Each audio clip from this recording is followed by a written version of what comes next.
actually had a foot. Ended up getting- I can look at the coaster, but something from yesterday, tried to use it. Is it next week's or This week. So it was online. Yeah. Something a little more. It's gonna get a little bit quiet. Oh, yeah, for those people. Very good. Yeah, it's unfortunate. I mean, Very unfortunate. I figure, I mean, yeah, there's gonna be water and they probably jump all over. I think that's probably what they got. But, you know, it's over.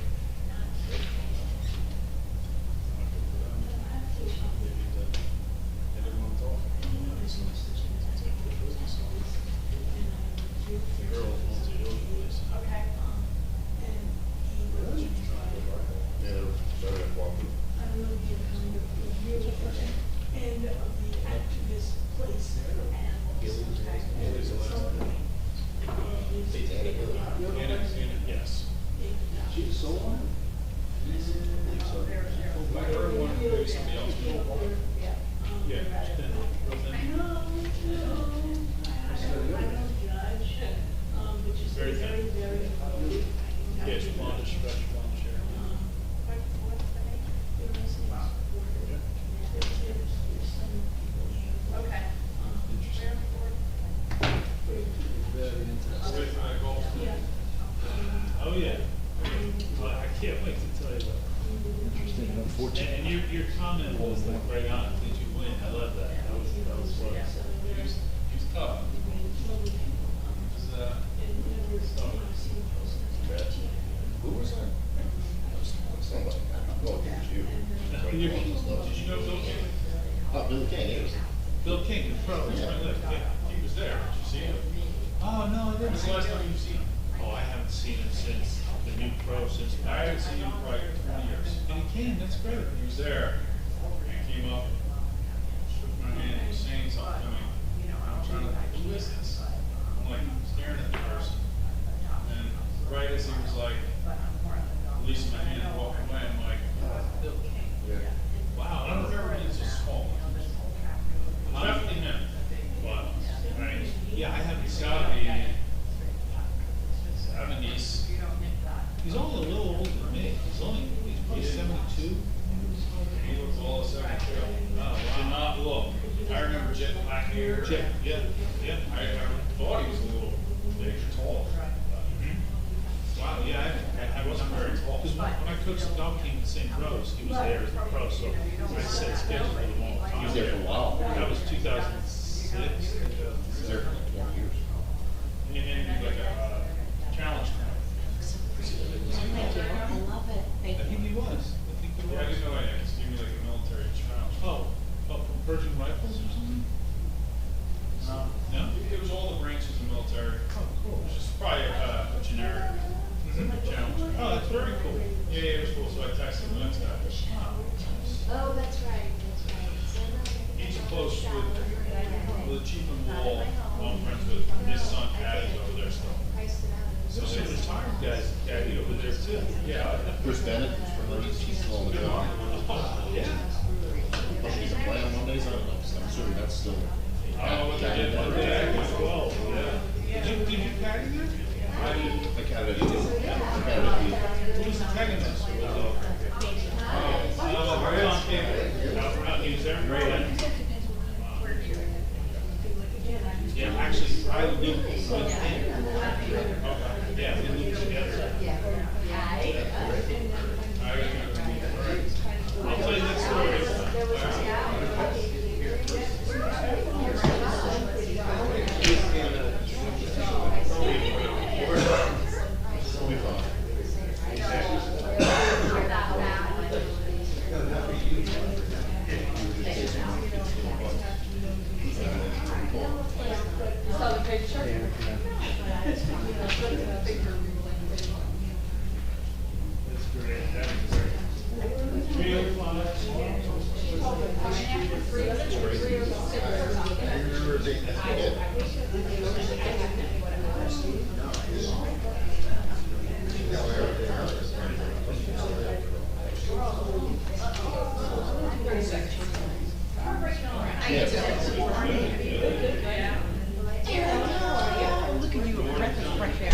Awesome.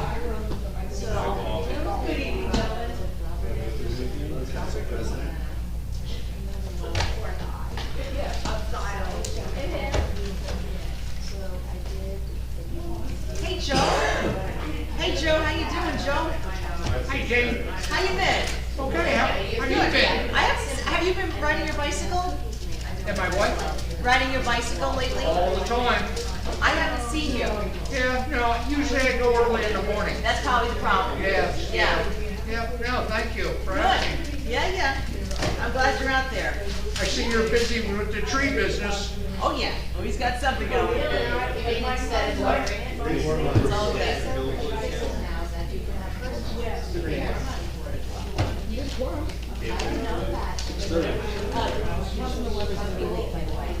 Oh, okay. And I saw Councilwoman Kristen Mahoney in the parking lot. So she's here. And then I don't know about Greg Cannon. Okay.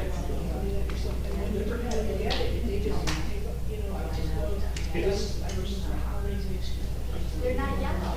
No. There's one color I don't have in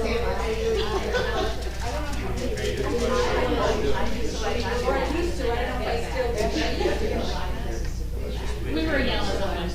Yeah. Yellow Wednesday.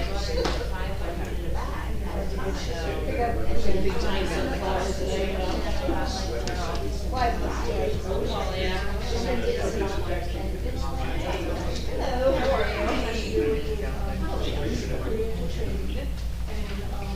You don't have extra glasses, do you? You should. That's awesome.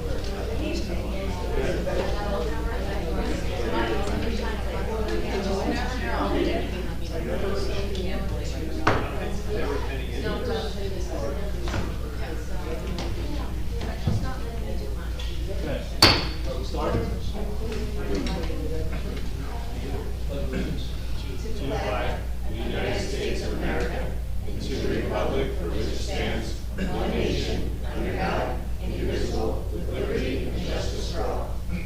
I wish to announce that the 48-hour notice is required under the Open Public Meetings Act was emailed to the Asbury Park Press, the Co-Star, and the New Co-Star on December the 7th of 2023. That a copy has been placed on the bulletin board in the borough office and that a copy has been filed with the municipal clerk. As a courtesy to the public, this meeting may be attended via Zoom. If for any reason the Zoom portion of this meeting fails or is disconnected, the in-person meeting will continue and action can and will be taken providing there is an in-person quorum. Ms. Knoble? Here. Mr. Gubatose? Here. Ms. Mahoney? Here. Mr. Weber, excused. Mayor Fox? Here. Okay, good evening, everybody. Welcome to our 12th meeting of the year. I have been and will emphasize the following. Although we have some disagreements, our voices should be constructive. We all want a brighter future for Bradley Beach, and ask to join in that. I ask everybody to gauge their tone going forward. We're all neighbors, and let's make civility and decency an underpinning of all discussions. The first thing I need to really report and mention is a significant loss to our community. Julia Rand, who was a 12-year chair of the Bradley Beach Arts Council, passed away last Friday after a courageous battle with cancer, which recurred last November after a 6-year remission. Julia was the founding member of the Arts Council here. She started it. Her stage, screen, and movie accomplishments are too numerous to mention. She also wrote, directed, and produced. At least twice a year here in Bradley Beach, there would be a summer Shakespeare event on the promenade in the summer, and then another production in the fall, winter. Her last production was Driving Miss Daisy, a fitting final act for Julia. She will be missed by the community and her partner, Jackie Schneider. Julia was a few months short of her 86th birthday when she passed. She was a force of nature, and we certainly wish Julia to rest in peace. So I just ask for a moment of silence for Julia.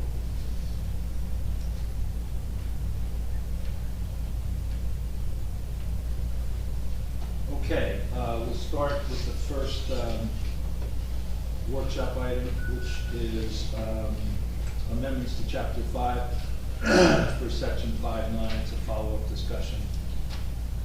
there's been a couple of discussions on this, involving, oh, okay. I thought you were adding something. No. There's been a couple of discussions on this. My concern with this from the beginning has been that we had some early success in January with kind of compressing our meetings to a more reasonable level. We kind of regressed back to the 3+ hour meeting. I think last meeting just came short of 4 hours. I made a few recommendations, the council made a few recommendations, but I think we want to talk through before introduction, what might be a middle ground to reach on this.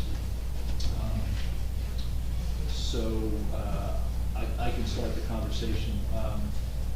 I had kind of come up with two potential aids of helping us with reducing the time of the meetings. One was, for those who don't know it, by statute, you only need one comment section in your agenda. We have two. 2 years ago, maybe 3, we extended the 3-minute limit to talk to 5 minutes. So we've got a number of occasions. Besides that, we have comments on workshops and comments on either introductions or adoptions of ordinances. So what's happened is we've really stretched into 3-4 hour meetings. So my recommendation was cut from 5 down to 3 minutes, number one, or really set a no new business time limit on meetings, similar to what the land use meeting does. They set a no new business at 9:30, and they begin their meetings at 6:30, I think. So there are a couple of things I brought up as potential possibilities to improve the situation. The concern that I have, and I have had, is the length of the meetings, number one. Number two, I think people don't come to the meetings sometimes because of the length of the meetings. I know Councilman Weber over here would say they can come and go as they please, but I'm not sure everybody feels the same way. So those are my comments. We're certainly welcome any other comments by the council.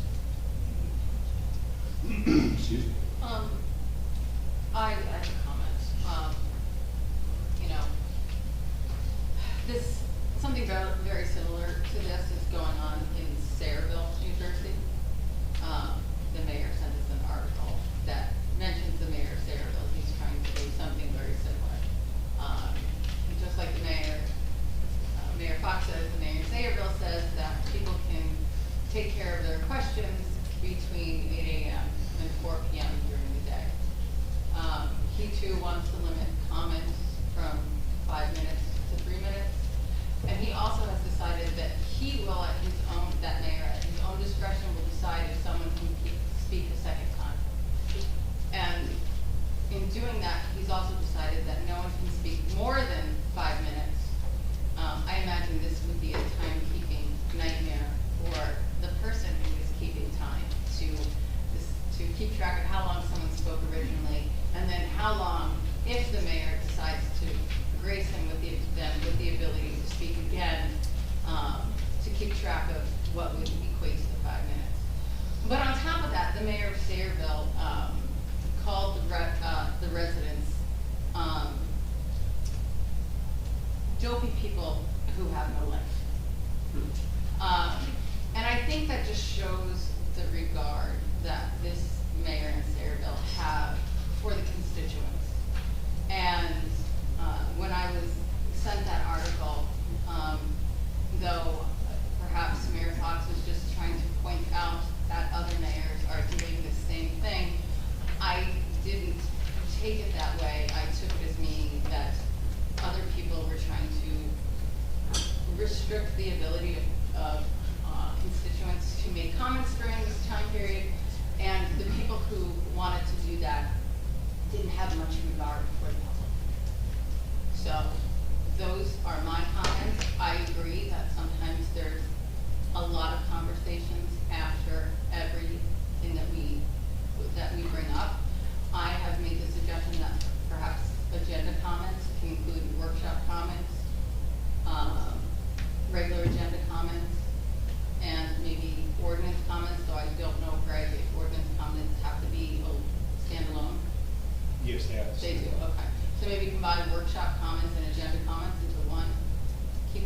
5 minutes and then have another comment period.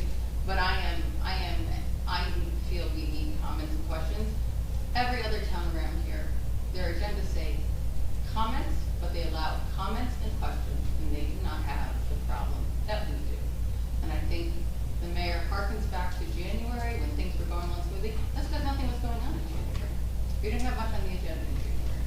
So those are my comments, and that's how I think about it. Okay, thank you. Anyone else? I'll add to that. We started this conversation because a lot of people do have questions, and they come up and they ask questions, and it says comments. So we said, well, let's add comments or questions. Makes sense, right? We serve the residents, they should ask questions. And then the mayor did send us that article about Mayor Kennedy O'Brien in Sayreville. But I went on the internet and I just looked up something that says council meetings, a step-by-step guide. And it has some guidelines of how to run a council meeting. And it says council meetings should be procedural to reduce wastage, ensure every critical item is addressed, and encourage public participation. Okay? It's no surprise that these meetings run 2 to 3 hours surpassing their scheduled time. It also said that council meetings allow residents to air their ideas or issues.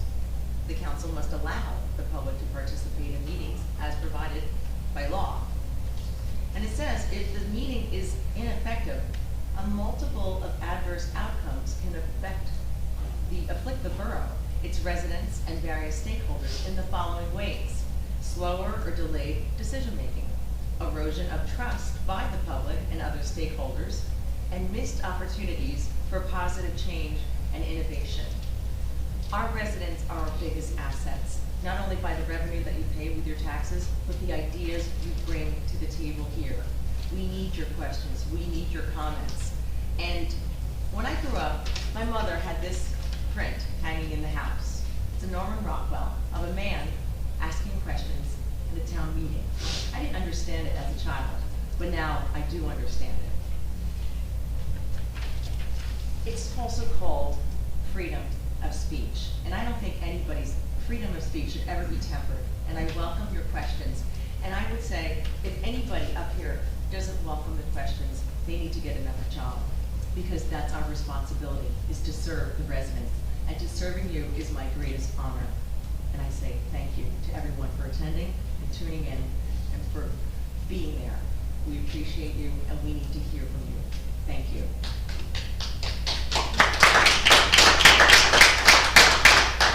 I just have a couple very quick comments. I don't know, you probably don't really have a good sense of what some of the variables were that we debated. I don't know, Erica, did the residents get all 3 of our sample examples? No, Okay. understand. So at the highest level, the council's had some opportunity to share thoughts, just at least thoughts prepared by our legal counsel, Mr. Cannon. And some of those opportunities range from cutting back the number of minutes from 5 to 3, as Councilwoman Mahoney said, consolidating our public's time to speak. The mayor alluded to land use board kind of sunsetting their meetings that are not introducing new business. So we bounced around a lot of the things actually that did come out of that Sayreville meeting. I'm very staunchly in agreement with what others on this council have just said. We serve the public, and we're not going to temper anyone's freedom of speech.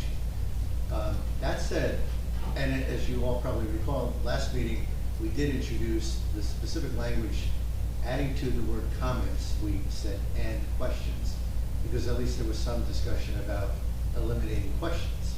So I think we're all, we'll find out when we vote, but I think we're all in agreement that we should never limit your questions other than to whatever time you're allowed. But the one thing that I am willing to consider, and it is something the mayor proposed, so hopefully this is a sign that we're working together a little bit, is a notion of, we had all these individual points in time where you, our residents, could get up and speak, up to 5 minutes. After, if we had 2 workshops, for example, you could speak at workshop 1, then again, we have a second workshop, you speak at workshop 2, then maybe we have an ordinance that we're adopting. You can speak at the ordinance adoption. You also can speak at the regular public session on agenda items, and then you can speak again at the end of the meeting. So as an example, any one of you could get up and speak 5 times, 5 minutes each. And 25 minutes, you don't have to be a math genius to figure out that 3 or 4 or 5 members of our public speaking for their 5-minute allotments, that could use a couple of hours of time. So the one thing I am willing to consider, and it is in one of our variables tonight, is what Councilwoman Mahoney referenced, which is asking the public to have 2 periods of time at the end of the session, as always, for everything. In the middle of the session, it's item 8 on our C-8. But the middle of our session, which basically you comment on the agenda and workshops. So the thing I'm prepared to vote for is not have the public comment at each workshop, but rather when you speak about the agenda, you would include your comments about the workshops. You would still independently be able to make comments for ordinance adoptions. So we're really just consolidating the potential for additional commentary on workshops. That one issue I'm willing to take a shot at to see if we can all go home a little earlier. I do think if we consolidate that, it's even more important that we allow the maximum of 5 minutes to remain, because now you may be talking about 2 workshops plus any other items on the agenda. So I just want to give you that quick summary. Thank you. Yes. Okay. So, Mr. Mayor, at the next meeting, we're going to introduce someone. Is there any value in discussing what everyone likes or doesn't like? Well, I think I just heard it. But I think we should probably give the public 5 or 10 minutes to, if they have any comments, to the show. So, I'll give the public 5 minutes to make comments or questions. If there isn't, we'll just. Sure. Yeah. Lena Mullen, 302 Fourth Avenue. You just need to hear it, Mr. Mayor, that people want to ask questions. It doesn't matter if it's within 3 minutes or 5 minutes. You can't take that privilege away of people asking questions. I haven't been to a meeting live in person recently, but I understand that our business administrator leaves during the public comments, and people have questions, and the business administrator has a wealth of information on that computer, and for her to walk out of the room and for you to not want to entertain questions is completely rude to the taxpayers who are here to understand and work with you as for their own town. So I'm glad you're looking at me, because the whole time that the other council people were speaking about the importance of asking questions, your head was down, you were taking notes. It's important to listen to people's arguments. I don't have the strongest argument other than people want to ask questions. They want to participate. Every other town participates. And if the timer goes off, then I'm happy to leave the podium. If the timer goes off in the middle of you responding to a question, I'm still happy to leave the podium. The questions have nothing to do with the time. So if somebody comes up here and has one question and it takes 2 minutes to answer that, now we've saved time. Maybe you want to limit the time. I said it last week. If you want to go from 5 to maybe 4 minutes as a compromise, then maybe people will be a little bit more succinct and not repeat themselves when they're up here, or bring up issues that are more personal to themselves that are probably not of use to the general public. But I really think you have to listen to the people and not go out for answers or for decisions that are solely your opinion. That's all. And I didn't use the whole 5 minutes. Please let the record reflect Councilman Weber arrived at 6:50 p.m. Thank you, and I guess the point I made, and you might have missed this point at the prior meeting, anybody can ask any question.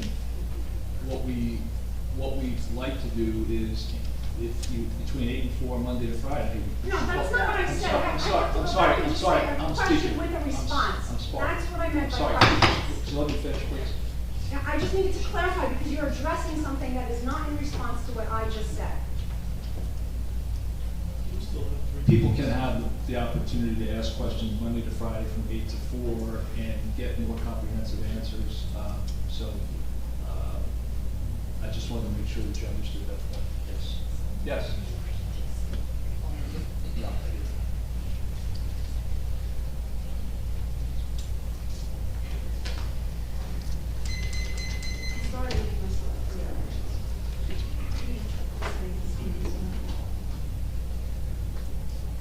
Nancy Meadow, Ocean Park condominiums. I appreciate the comments made by the three council people. The bigger issue for me, if we go to questions, is the snap and standard answer of, I'm not answering that. So where I'd like to believe in a normal town, we could get answers. I don't know if that's gonna be good for Bradley Beach, or that Bradley Beach can adhere to that and be helpful. One good thing about having an answer in this venue, as opposed to Monday through Friday from 8 to 4, when not everyone is available, is it's for the record. I have inaccurate, and that's a euphemism, of answers in writing that is astounding me that it's actually from the government. I have unsigned answers that astounds me that comes from the government. So for my personal needs, whether it's about my unanswered correspondence or things that I think are for the better good of most people, I don't know if Bradley Beach can handle questions, and it all comes from trust. If we were given information to begin with, we probably wouldn't have questions, unless it's a logistical kind of thing. So I think some soul searching needs to be done as to what kind of information you believe we the people are deserving of. And I did see 3 council people come to terms with that. And I'm also like, on this one, I'm not using my 5 minutes.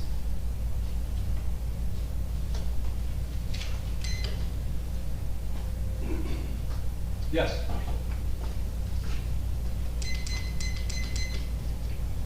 Beth Kepler, 504 Central Avenue here in Bradley Beach. I'm actually glad that you are bringing this subject up and trying to show where you really stand and what your policies are, because it's 131 days, very short or long, depending on which side of the situation you're sitting before Election Day. And I hope that the residents are paying very close attention to the fact that you wanted not too long ago, thankfully you weren't here, and that meeting, I'd like to add, was a very short meeting. And the only time that the meetings seem to run very long are the meetings in which you are presiding over. But like I said, 131 more days till election. But you passed a resolution in support of gutting Oprah, and now you are expressing that you want to limit the voice of your constituents, that I'd like to remind you that you serve at the pleasure of. So I'd like to thank the other council members who understand and appreciate that they're doing a public service to us. And I'll just end my statements there. 131 days and counting. Thank you. Tick-tock.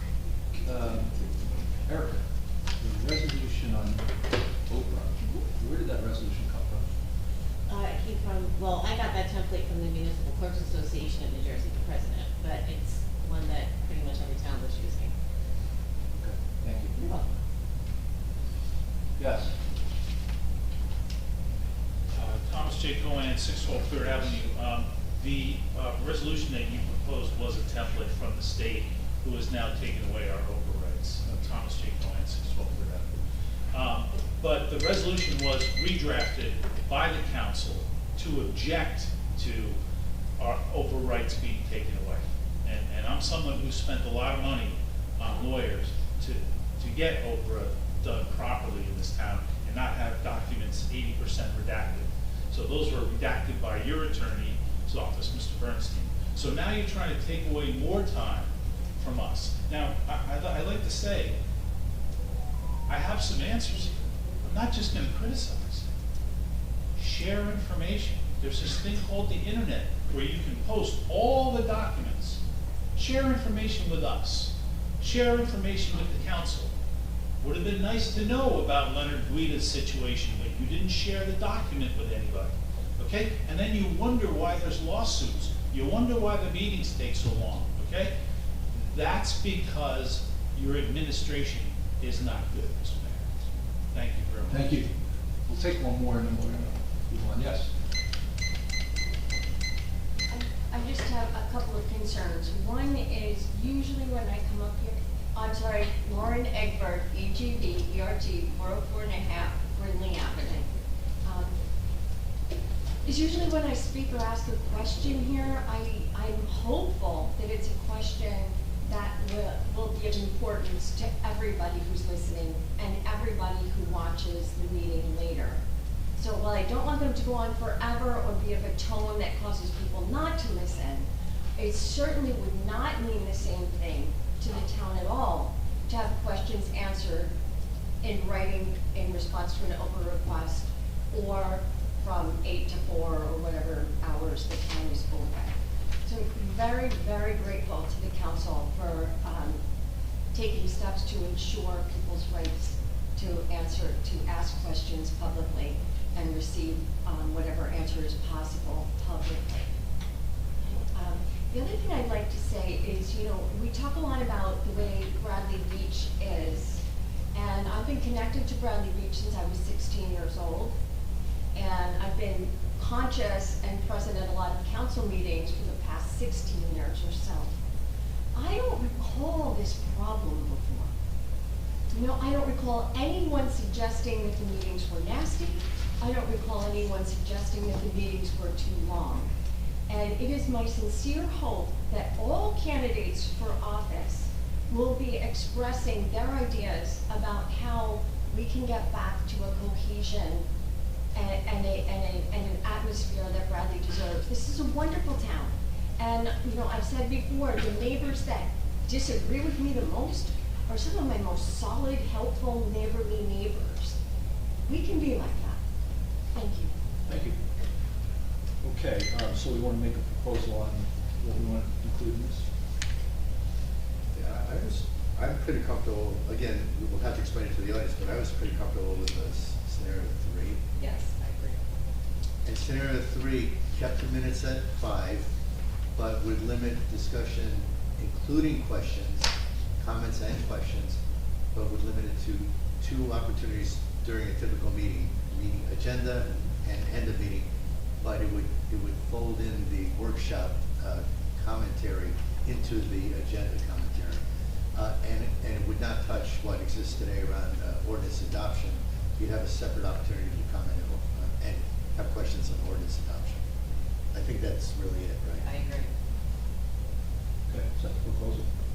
That's, Okay, so we'll just ask Tony to put that together. So, number 3. I think I already did. Just put a number on. All right. Thank you. Okay. 53 shots, great. However many it takes, I'll leave it. Got it. Okay, next item on the agenda is approval of minutes. Make a motion to approve June 12th, 2024 council business meeting minutes. Second. Mr. Noble? Yes. Mr. Gubatose? Yes. Mr. Mahoney? Abstain. Mr. Weber? Yes. Mayor Fox? Yes. Excuse me. Approval of minutes for the June 12th, 2024 executive session minutes. Make a motion to approve. Second. Mr. Noble? See, I'm making him read faster. Yes. Mr. Gubatose? Yes. Mr. Mahoney? Yeah, abstain. Mr. Weber? Yes. Mayor Fox? Yes. Okay, public comments pertaining to the 626 agenda items only. Any? Yes. She's excused. Thomas J. Cohen, 612 Third Avenue. May the record reflect that the acting business administrator, Mr. DeMarco, has left the room. Thank you for Okay, that. thank you. I just want to make that sure that's on the record. Thank you. Should be put on by the person running the meetings. I'd like to know about 2024-148 in terms of this transportation grant for Main Street reduction of lighting and improvements. Do we know the scope of the proposed work? There's nothing attached to any document. We're working on that grant right now. It's going to augment our Main Street already Main Street grant, we're hoping to augment that. So augment means what? I mean. Get more funding. Okay, you're funding it, but what are you doing? I mean, we're here in the residence, you're asking the council to vote on this, but you're not telling us what the scope of work is, what's looking to be done, is it a matching grant? None of that information's here, just, okay, let us submit the application. So CME prepares the application at a cost to the residents, and we don't even know what it's for. I mean, this is the communication that I'm talking about, Mayor. This is how it should be laid out. So that's my first question. And I would say there's been no additional input from the public on the budget. The public has received no other documents, no other breakdowns. What has changed? I mean, it's really silly to have this on here again. I'd like to know about the new construction official. Do we know where they worked before? He works here. He works here Yeah. currently? Okay, great, that's wonderful. I'm sorry to, we're losing Mr. Lasaka, he's been here for a long time. Thank you very much. Thank you. Of course, yes. Just a point on Mr. Osaka, he got a promotion in his current position as the department, which is just one of the reasons for having a refocus.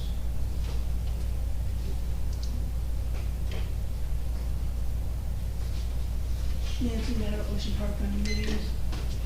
There seems to be an inconsistency with, people hired and or promoted and when their, resume or career accomplishments are shared with us and when they're not. Aside from the example that it wasn't until Mr. Prembach left his contract ending assignment that his, resume was read to us. Prior to the new chief being sworn in, his resume was given to us for accomplishments. BA never once was any of that shared with us. So it would be nice to have procedures as to what information is given to the public, and I would think it should be prior to being hired. You know, of course, the applicant or person can waive their right or not allow it, which certainly I respect. But again, the inconsistency within our town is of concern to me. Regarding the Main Street lighting project, I really hope they do. You know, it's a county road, and we have county lights, and then a barrage of other, I guess, more decorative lights. I don't know that we can do anything about the county lights, but I find them blinding to the point of not even knowing to turn on my own personal lights at night. I also think, you know, this is the part with the bill list. The public would probably like to know who on page 14 is the attorney that's getting all that money. Why on page 20, again, we're paying file bank. Maybe when they, now it occurred to me, maybe when they say we don't have any records, they mean file bank has our records. I consider file bank part of us, so I would think our records should be there. We're spending an awful lot of clothing on lifeguards this year, and I don't even know who's a lifeguard, because they're all wearing black, blue, red, orange, green. Really?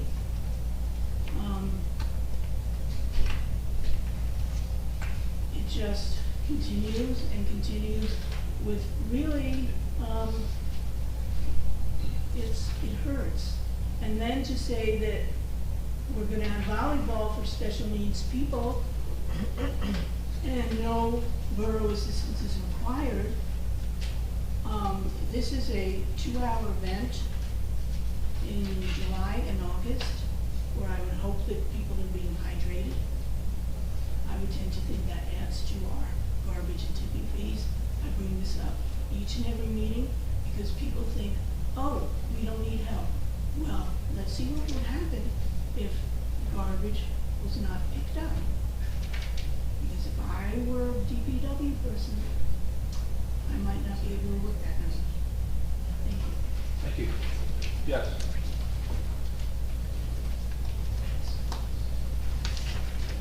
Beth Kepler, 504 Central Avenue here in Bradley. encourage, please, the council to not pass this introduction of the budget for obvious reasons of the unorthodox and unethical practice of not allowing you to have direct access to our CFO to ask questions and have conversations about a budget for us that you're being asked to pass. And in regard to the fact that we are now sitting, approaching the beginning of July, and that we still do not have a budget, much like how most people would run their own home, you know, as enjoyable as it is to have fun things and go on vacation and do recreational things, I think it's highly irresponsible that we are going to be spending $15,000 for a fireworks display. And having lived here my whole life, I know that there are, and there have been on a few occasions, times when we couldn't afford to do that, and executive decisions were made to not do so. But apparently, this year, we're going to be spending $15,000 on fireworks, another $2,500 I see on the bills list for a band, and I just think that that's extremely irresponsible and unethical to do that and to spend money that's not necessary and on things that are frivolous when we don't have a budget and our council can't speak with our chief financial officer, which, you know, I've heard, like Mr. Weber say in the past, he's worked on several budgets in the past over the course of his term as councilman, and he's never experienced a time when he was limited and actually blocked from speaking to that financial officer and not being a party to that budget process. And in fact, it's my understanding that our council are not allowed to speak with any of the department heads in regard to the budget situation. And I just think that that should be noted, and I'd like to encourage the council, when it comes time, to please vote this down. I'd like to see the DCA come in here and finally straighten things out and get to the bottom of what's going on. Thank you. Yeah. Lauren Egbert, 404.5 Greenwood Avenue. My concern with respect to the budget, and it brings me right around to DPW and not understanding what's happening with them and not understanding what's happening with their contract. We have now going on no contract for 2023, no contract for 2024. They have been one of the brightest spots of living in Bradley Beach, right next to the ocean. Fabulous service. I have lived here when it seemed to be a private company or somebody from outside. It was a whole different ballpark. And, you know, I have no idea, and we can ask the questions, of what is holding this up for a year and a half. And, you know, I don't know who it's serving, what end it's serving, what the stumbling blocks are. And I certainly hope, you know, and now I can't ask the question whether we're down a couple of people in DPW. I had heard that. That is a question of concern to me too.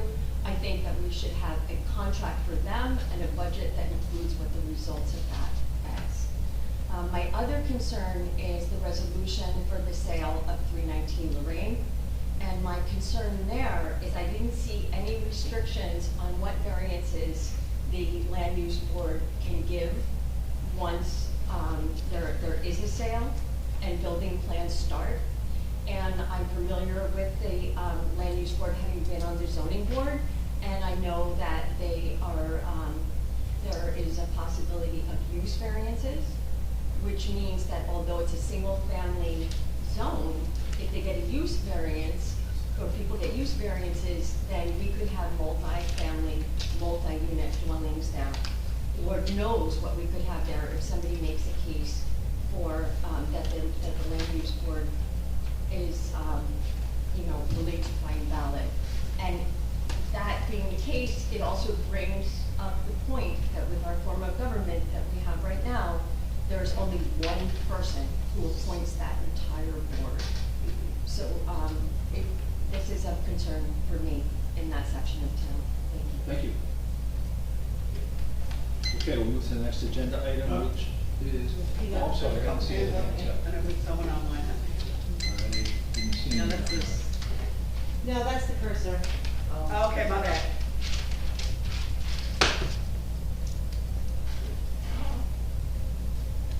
On the Champion, 411.5 Lorraine Avenue. I'd like to make comments on resolution 2024-150. I can bring it up here. First of all, I object to one of your whereases, which reads, whereas the borough's governing body is determined that the sale of the property is in the best interests of all residents and taxpayers. I find this highly questionable. It's certainly not in my interest, and I'm one of the all. And I would remind you all that it's certainly not in the interest of this borough to sell any of its assets, especially one which has been misrepresented to you as being a white elephant, quote unquote. In no way would this property have ever been a white elephant. You could have done wonderful things with this property, with grant money, with donations. The negativity from certain members of this governing body has been very disappointing. We are destroying something which we'll never be able to replace. Bradley Beach will never have a wonderful concert space, meeting space, banquet space. There's no way that you're ever going to be able to afford it. You would have been able to afford it with this property. You're losing it, and I think that's a tragedy. Thank you. Thank you. Yes.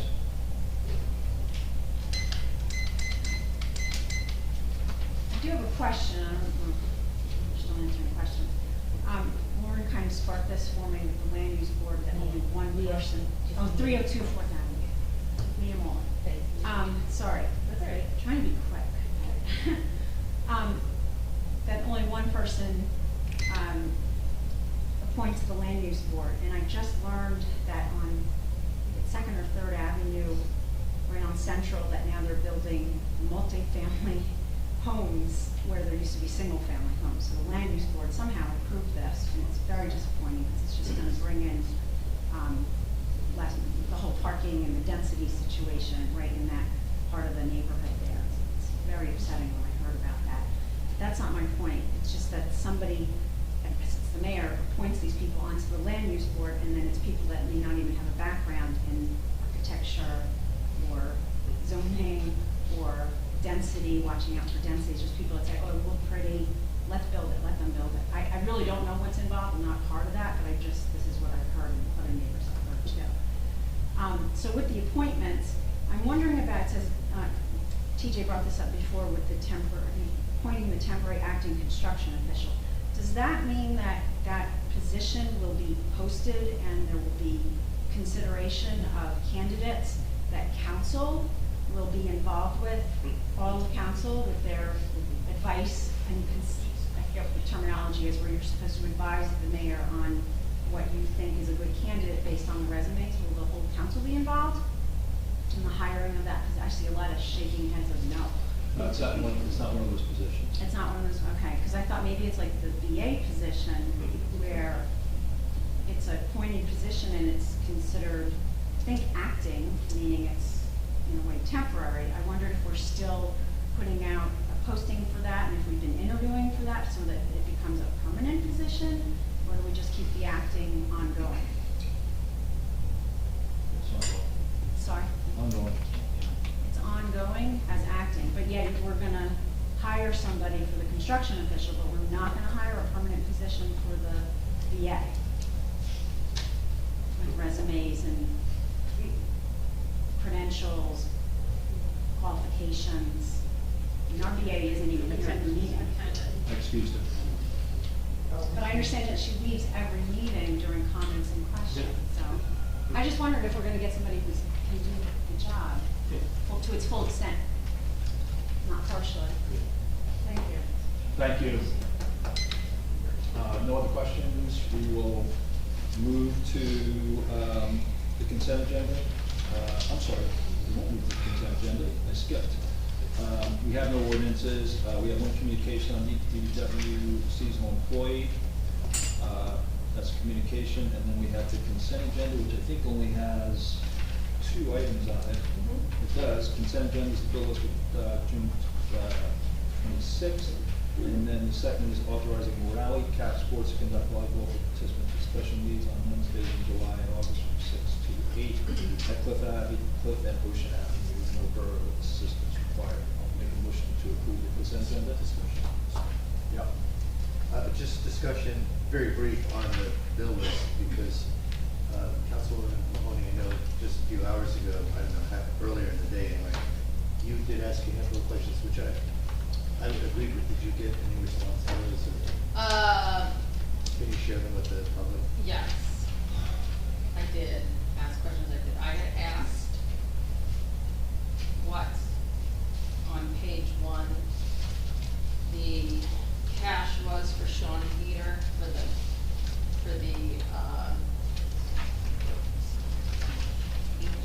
the beach. Yeah, I asked if that was a transfer from the current fund for $7,000, and I was told it comes out of the beach fund and goes back to the beach fund.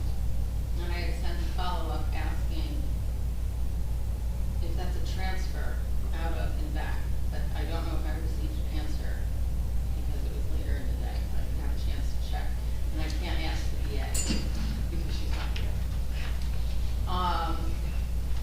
And then I had questions on what's our page 5 on CME Associates.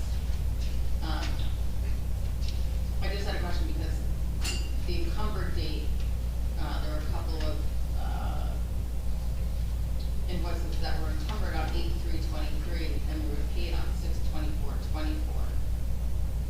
And one of them was serviced through 11/24/23 and was paid on 6/24/24. I don't know much about encumbered. I mean, I know what you hold the money, but why was it encumbered on 8/16/23 but then paid on 6/24? It's very possible we didn't get an invoice until now. That does happen. I have seen it happen from even my accounts payable days. We don't pay unless they sign off on POs. And yes, that also. So I was wondering why someone like CME, who has such a relationship with his billing us so. You know, it's happened with even prior. I'm sure it could happen in any company. I'm just, I guess on that particular topic, I know for a fact, and I think it even happened with Mr. Gannon's firm, there are times when the borough is very late in paying a bill, and there are other times, to your point, Erica, that, we just get invoiced late. Is there? Or, like the mayor just said, signing off on the POs, if we don't get the PO back, and it does happen. Not frequently, thank goodness, but. Is there any way for us as a council to understand when these dates are so misaligned, when we're seeing the bill is 8 months after a service has been supposedly rendered? Is there any way for us to tell them when it's a late invoice as opposed to when we are late? That would be a finance question. It's on the report. It's like the date that the invoices were entered into Edmunds is on the report. Yeah. So on page 5, for example, Kristen, you were asking about CME. So if I could mention, because you did mention something that I had brought up in the past. However, I have to say that issue, at least from my perspective, has been alleviated. But I know that they don't process invoices every single day because I see the entry numbers just on my own invoices. I will say the borough's gotten a lot better. Every municipality pays late from time to time. This time of year, municipalities have to pay the schools, and they're extremely light on money. And so that's oftentimes, it's built into my cash flow model of my business. I know that this time of year, the town will usually take an extra 30 days to pay. If it's 8 months later, it's probably the professional didn't send the bill in, to be honest with you. In my more recent experience, the last several months. So again, less interested though in the generalities, more interested in this, and with CME, I'm looking at the middle of page 5, and it looks like receive date, would that be the date the invoice was received? No, first income, well, actually, the receipt date is when we marked it received to go on the bill list for payment. But So- at that point, we would have received the invoice, from the company, otherwise we wouldn't have marked it received to be paid. So then how do we know it was paid? Yeah, well, how do we know first when it was, the invoice was received if it's not received yet? You know that unless it's in the description on the left-hand side. Yeah. When all the steps by the person who's See asking where to it be says paid. invoice number? Where? Right next to, check void date? Right hand side. Right, yes? Right hand. Yeah, all the way. You're on the right hand. You're on the right hand down. Okay. Oh, I see, mine's, Yeah. mine's Spirit date. Yeah. Okay. Yeah. So first encumbrance date is when it's put into the system as a PO, and then you have, Then the contractor has to return the PO. right, then the contractor has to return the PO signed. Then they provide an invoice, which you see all the way there to the right, where it says invoice. And then we mark it received, so it can go on the bill list for payment. So thankfully, we have a clerk who worked a lot of, spent a lot of time in accounts That's payable. what I started out as. But, so Eric, I see the invoice number, but does that receive date correlate with the invoice number? Yes, it does. Okay, Yeah, good, good. yeah. That So- would be the accounts, whoever is entering or doing the accounts payable, yes, they have So to. back to put an Councilwoman invoice. Mahoney's question, these are invoices that were received 5/30, June 7, so only a few weeks out. Yeah. It appears. Yes. Okay, great, no, thank you, that helps. So that's the end of the discussion for me. Excellent. Okay, thank you. Okay, I'll make a motion to approve the consent agenda. Second. Mr. Noble? Yes. Mr. Gubatose? Yes? Ms. Mahoney? Yeah. Mr. Weber? Yes. Mayor Fox? Yes. Okay, individual resolutions, we have 5. The first is introduction of 2024 budget by read only, to be read by title only. Make a motion to approve 2024-86. Second.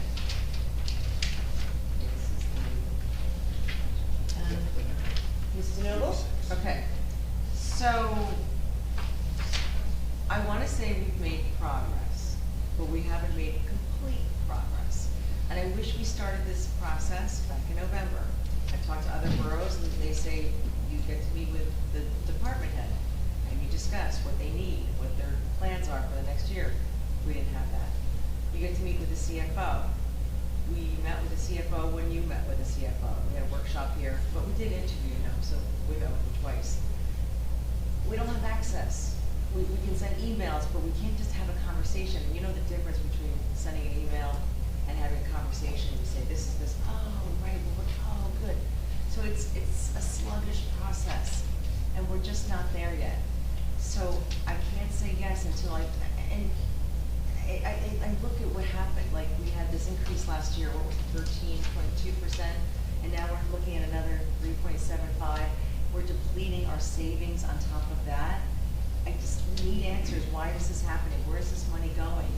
And until we really feel good about this, we can't, I can't say yes to this.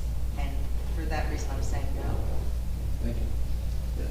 For the record, we did have a 13.2% tax increase last year, while at that same time, we're also told by our CFO that we did not replenish $600,000 of surplus, which roughly equated to another 8% had we had a quote-unquote adequate tax rate. So taxes last year effectively for all of us, our money was spent, was really equated to something close to a 21% tax increase, 13 plus the surplus.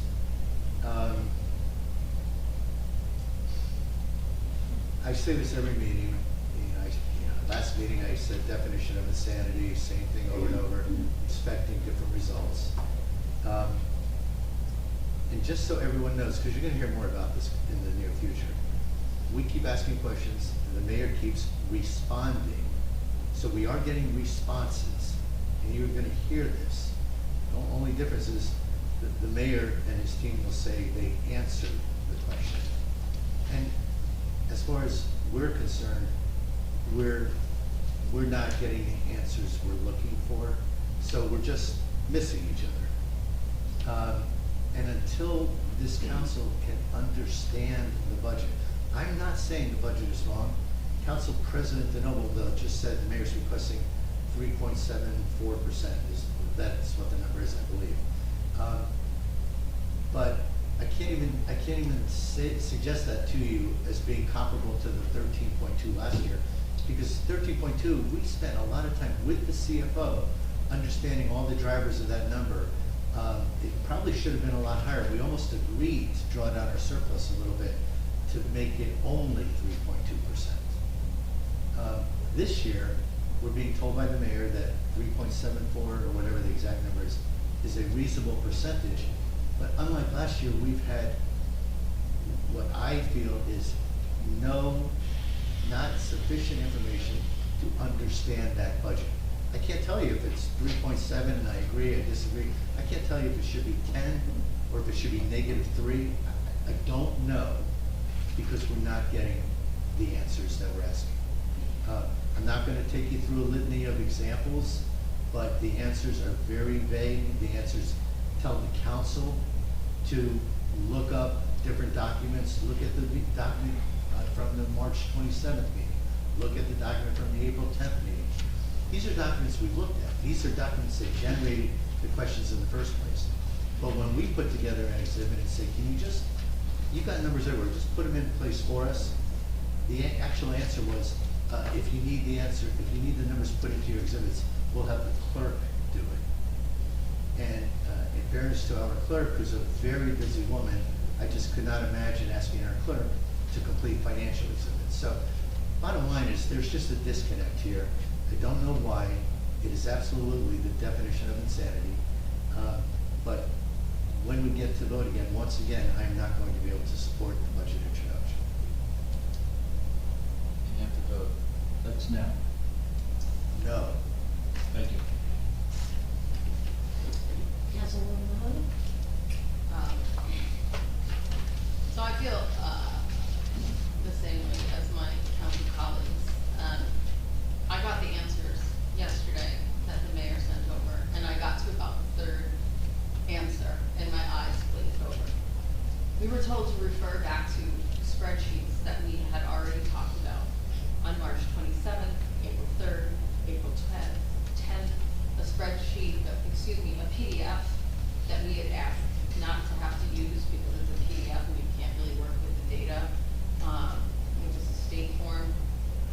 In our answers, we were told to go back and refer to those documents to find the answers. So it was, can you give us the answer to this? Here's the question. The answer was, you can refer back to the spreadsheets to find your answer. Okay. I did, the spreadsheets have multiple tabs. Some of the spreadsheets we said are missing information. When we first attempted to get the answers we sought, we brought up issues with missing information on spreadsheets, numbers that did not correspond, and answers that were vague. The answers that we have just received ask us to refer back to the very spreadsheets that have missing information and are very confusing, and numbers do not correspond. I was going to give you guys all the calculation to do, but I'll spare you. One big issue that we all need to be concerned about is the $600K in reserve that this administration plans to spend to cover our operating costs. Reserves that are not usually spent move into surplus. In this case, the administration would like to take $600K of reserves and use it to cover our ordinary operating costs. If these are our ordinary operating costs, and this is a one-time dip in the bucket, from where will we get the needed $600K next year to cover these normal operating costs? Sadly, it seems like we are short $600K, which Al just said is equivalent to 8% in taxes. We are short $600K, and we can either find cuts or we can raise taxes. But we can't be stealing from Peter to pay Paul, because Paul's going to be broke next year once we take his $600K. I couldn't follow the answers that we got, and we don't have good answers. so I don't know. Councilman Weber? No. Mayor Fox? Yes. And I need to just respond on this question of fund surpluses. We hold, I don't know what the number is right now, but 1.2. I'm sorry, could I speak please? Didn't know the number. What number? 1.2 million is our use of No, I wasn't going to say that. Sorry I interrupted you, Mr. Mayor. Yep. So we have, between our utilities and the current fund, last year at this time, the number was around $5 million of reserves. Those reserves come from the taxes that have happened in prior years. In municipal budgeting, the objective is to end the year with some level of push, I'll call it, or we have underspent, call it underspent. And that's held for a year, then goes into your fund balances going forward. That's the process that municipal budgeting goes through. It's not corporate accounting, it's not GAAP, it's none of that. And so our CFO went through the analysis. We ended last year at about $1.3 million of unspent monies.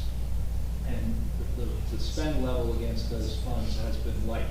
So he conservatively said we can use we should expect $600,000. So that's what that is. So the idea of saying that we're depleting a savings account is just not true. It's the way that municipal budgets work.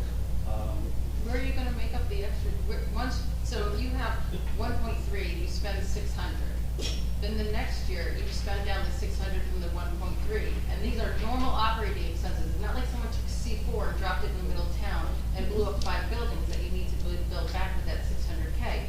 How are you gonna get, so the next year you need the other 600K. How are you gonna keep getting that 600K? The expectation is that you won't spend to the level of budget.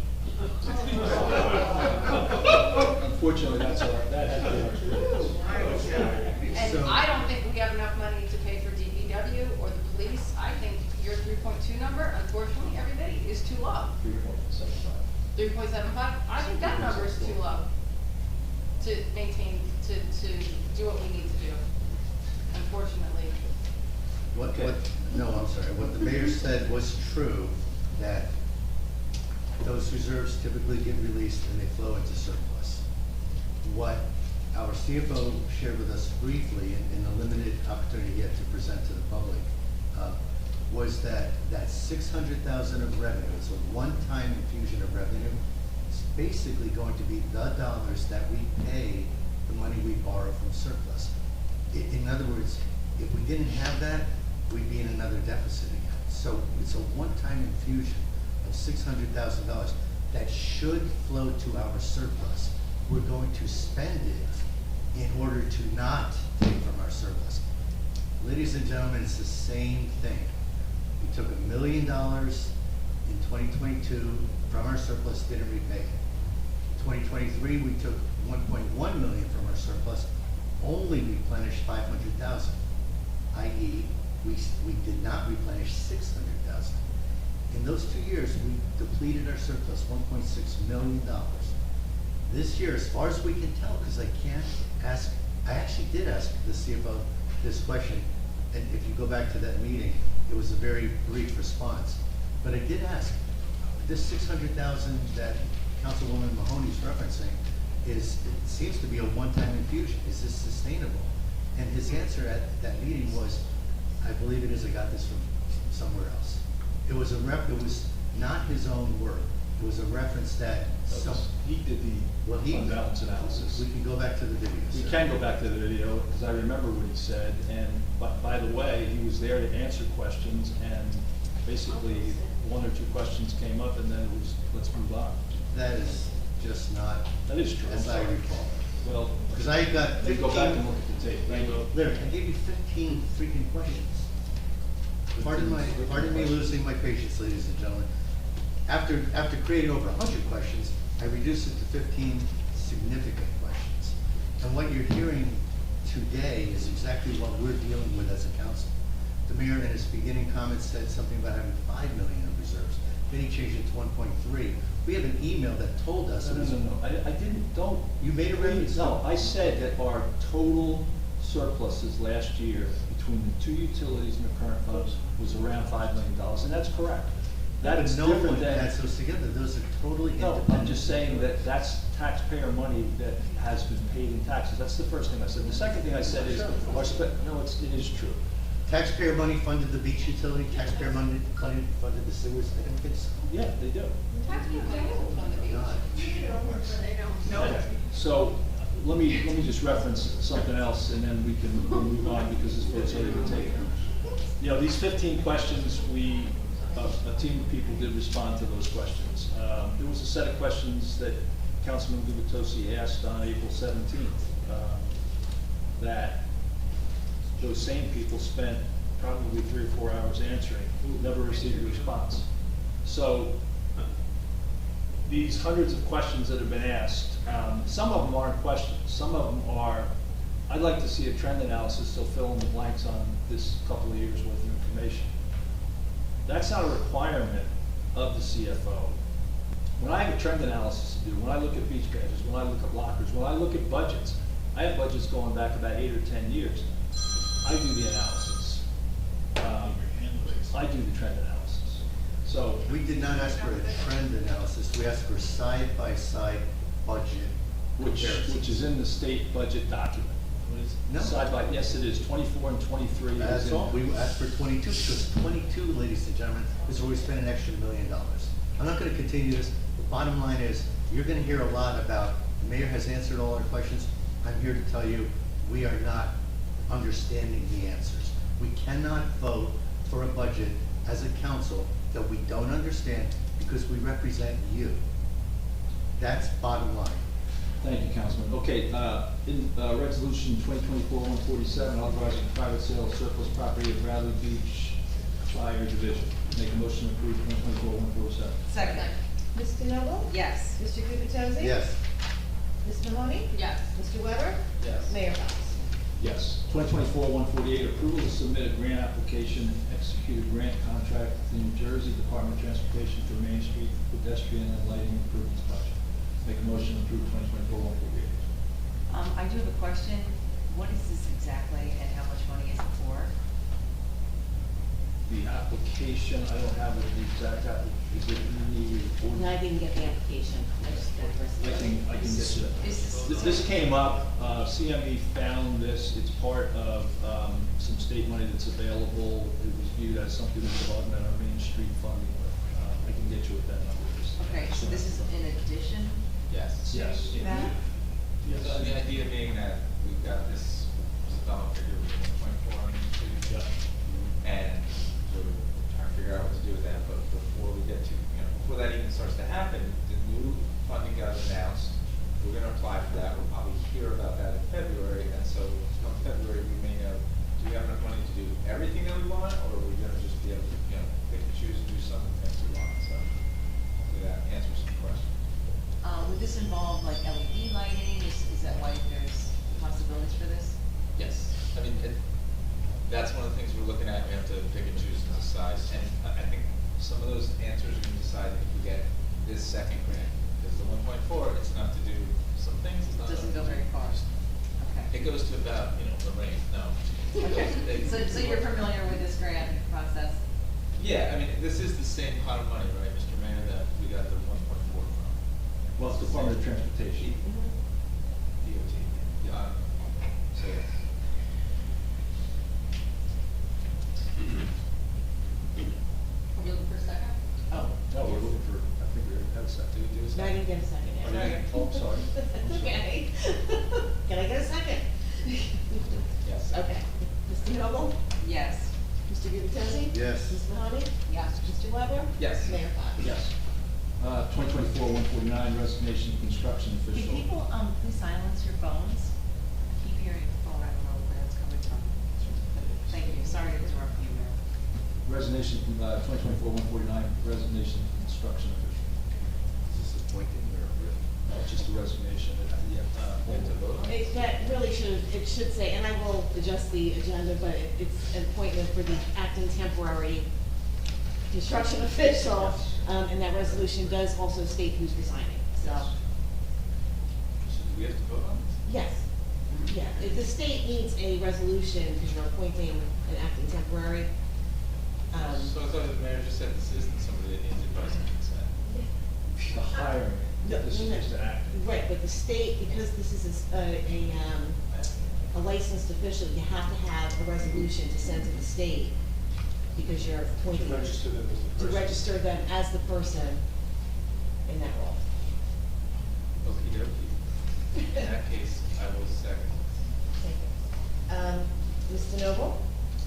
So Steve Lasaka is the one resigning. Did he resign yet? I believe he's resigning on the 27th, Okay. tomorrow. I just want to say he was a great person. He did a great job. I really enjoyed working with him anytime I had encountered him. And I vote yes, and I wish him all the best. Mr. Gubertino? Yes. Ms. Mahoney? Yes. Mr. Weber? Yes. Mayor? Yes. 2024-150, authorizing sale of 317 to 319 Marion Avenue, also known as Block 41, Lot 1, tax map of borough, according to NJSA 4012-13. Make a motion to approve 2024-150. Second. Mr. Noble? Okay, I do want to make a couple comments real quick. Greg, I did send Yeah. you for 3H to be put under Yes. the deed restrictions. Yes, so I'll announce that amendment, and then who made the motion? The mayor made the I made a motion. If you, the mayor could then make his motion as amended. So I ran this resolution, forgive me, I should say, Councilwoman Tanoble ran this resolution, past our affordable housing attorney. And he recommended that condition H be moved down as a deed restriction element, just immediately below it in the resolution, to memorialize it as part of the transfer of the property as well. The release from any potential builders running lawsuits is condition H.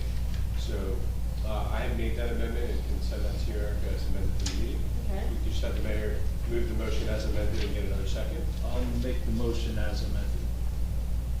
Second. Mr. Noble? Okay, and then Ms. Egbert, you had asked a question earlier about the deed restrictions that is covered in this. I don't know if you got a copy of this resolution, but it does say that the property may be used or developed for any purpose, may not be, hold on, let's do this again. Okay, may not be used or developed for purpose which property tax exemption may be granted. 2, the property may only be used for single-family residential dwelling purposes with lawful accessory structures. I think that was what you asked about earlier, so that is covered in this. So I think that's, oh, and then also with the subdivision plat, this was revised pretty recently, so I did ask Ben. I have a very small copy. I didn't see the date of the revision. I think the original date was 2023, April. So I just made a motion that, made a recommendation that he has the revised date on there. So the actual plat that he revised and sent back to us, he left the plan date the same. So I did open it up and specifically look at what the plan date is on the piece of paper the bidders will receive, and it's 4/13/2023, notwithstanding that it does reflect the discussions of 6/7/24. Okay. So I left it the same so that when the bidders get it, all the documents they get matched by date, even if the date on that plat isn't exactly accurate to the last revision. Okay, because Ms. Beam said there should be a revised date on the subdivision plat as well. I agree, that's what I opened it up to look for, but there was not. Okay, so maybe we can all add that as well, the revised date. We can change those typos. Okay. If we get a revised date plat, we can certainly change those typos. I mean, that's not a substantial. Okay, I did send an email to Ben as well. And as we sit here tonight, all the paperwork matches with those dates. Okay, excellent. Okay, my vote is yes. Mr. Gubertazzi? I want to thank Council President DeNoble for jumping into action here.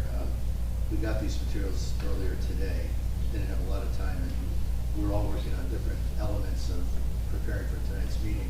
So thank you, Council President, for contacting our professionals, working, of course, with Mr. Cannon. I will vote yes. Ms. Mahoney?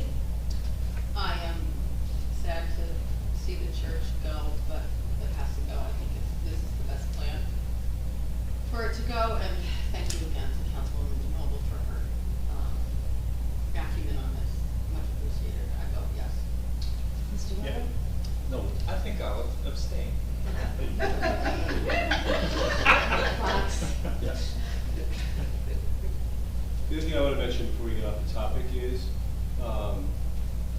this is a very unique circumstance.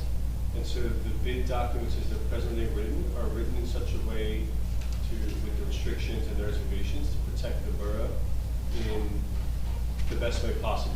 That seems like the best stepping, maybe this option will be successful, maybe it won't. I don't deign predict how that will go. But in either event, we've started at the first stepping stone, and we may find that to get the best price and what the borough wants, we may need to move some of those risks that are, you see there's a lot of restrictions in there. We may need to move some of those to make it more palatable to the market that we find. But it's, the notion is within 30 days we'll have that information and then we can move forward if there's another stepping stone from there. But once you go forward with that knowledge, this is really written to protect the borough at this point. Because we don't know what market we're stepping into, and that's the safest way to do it. If it doesn't work this time, there's no conclusion against doing it in 30 days with the knowledge that we gained from doing it this time. Wonderful, I'll keep an eye on that, thank you. Thank you. Okay, we'll now move to announcements. There are none. Move now to mayor and council reports. Okay, lead off here. First, we're working, I need to make this announcement to get it on the record. We are working on mitigation plans against cyber attack. The borough will be formalizing a technology policy in accordance with the New Jersey JIF and intermediate group standards. There will be a resolution at the 7/10 meeting. I'll get you those words. Thank you. Summer's officially here. Thus far, we're clicking on all cylinders relative to our beachfront. The first 2 weekends have been an enormous success. We can hopefully, if weather holds, hopefully we'll stay on that path. The summer camp kicked off Monday. Happy to report that we have 96 campers, up from 65 last year. We're fully staffed, ready to go, thanks to Courtney Pappas and her team that have gotten us ready to go on camp. In addition to the continued focus on projects that we've received and funding we've received at a county, state, and federal level, I'm happy to report that last week we received a $72,000 Phase 2 grant from the local recreation and grant fund. Again, a $72,000 grant. The application was for baseball field drainage and really the whole ball field area. So we're happy about that. We'll add that to the work that we're trying to do around town. We're continuing to work on Main Street, the unused asset grant, the promenade grant, Sylvan Lake grant, Lake Terrace Park. That grant is complete, and we had a ribbon cutting ceremony last week, or 2 weeks ago, I guess, primarily recognizing that project and the bridge that was rebuilt last year over Fletcher Lake. We didn't get to that last year. Public Works, Police, Recreation Administration participated with their area residents. It was a nice event. July 4th, fireworks festivities are in process. Check the website for events.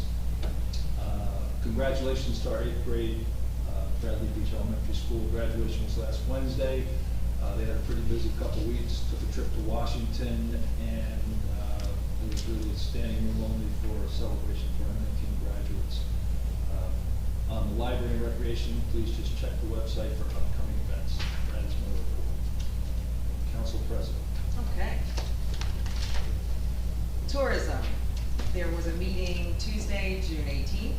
They reviewed their advertising, their summer events, their QR code, a couple of resolutions as well, and they're heading to a very busy season. Unfortunately, the movie Grease was canceled tonight due to the weather. It's been postponed to Monday, July 1st in Riley Park.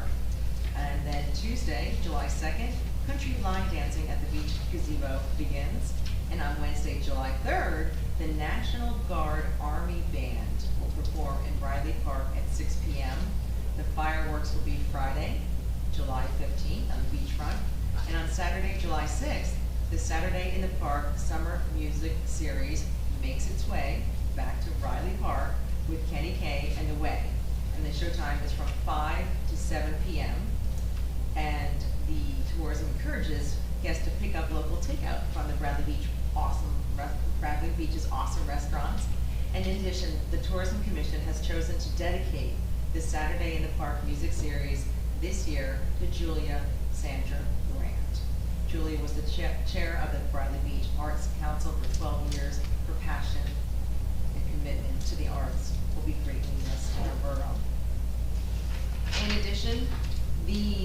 Bradley Beach Elementary School, the Board of Ed had a meeting I attended on June 24th. They had a few items, especially there was a PTA donation. They donated over $20,780 for their extracurricular activities and services. And they also had the first scholarship presentation by the Bradley Beach Bradley Beach Education Foundation.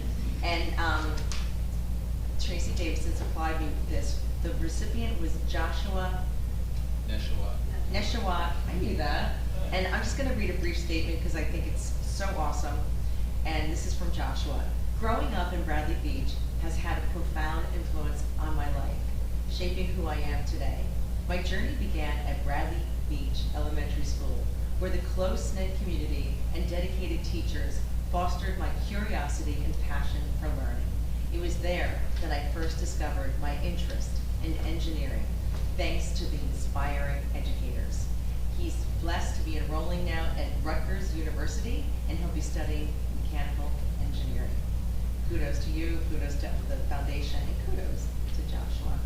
And that completes my report. Thank you. Thank you, Councilman Gutierrez. Thank you.